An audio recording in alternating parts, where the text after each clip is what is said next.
തിരുവല്ലയിൽ 18 വയസ്സുള്ള കവിത എന്ന് പറയുന്ന ഒരു പെൺകുട്ടിയെ പെട്രോൾ ഒഴിച്ച് തീ കൊളുത്തിക്കുന്നു. അജിത്ത് റെജി മാത്യു എന്ന് പറയുന്ന 19 വയസ്സുകാരനായിട്ടുള്ള അവളുടെ സഹപാഠി.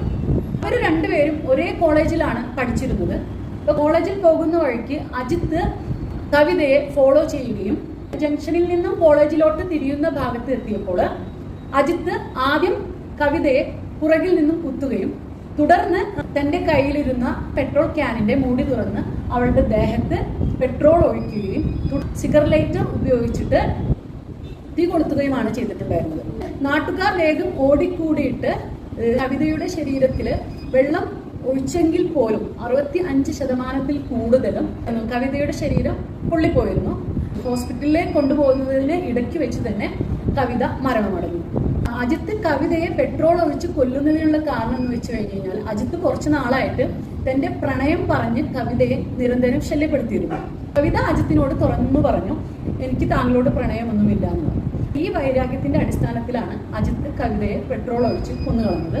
ഇന്നത്തേക്കാൾ കൂടുതൽ ഇപ്പോൾ നമ്മൾ നിരന്തരം ഇത്തരത്തിലുള്ള കേസുകൾ കേൾക്കാറുണ്ട്. ഫ്രസ്ട്രേഷൻ ടോളറൻസ് വളരെ കുറവാണ് ഇപ്പോഴത്തെ തലമുറയ്ക്ക്. കാരണം ഇപ്പോൾ നമ്മൾ വളരെ വിരളമായിട്ടാണ് കുട്ടികളോട് നോ പറയാറുള്ളത്.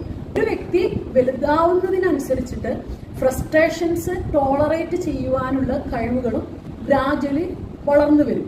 എന്നാൽ ഇപ്പോഴത്തെ ആളുകൾക്ക് അത്തരത്തിലുള്ള ഒരു വളർച്ചയില്ല.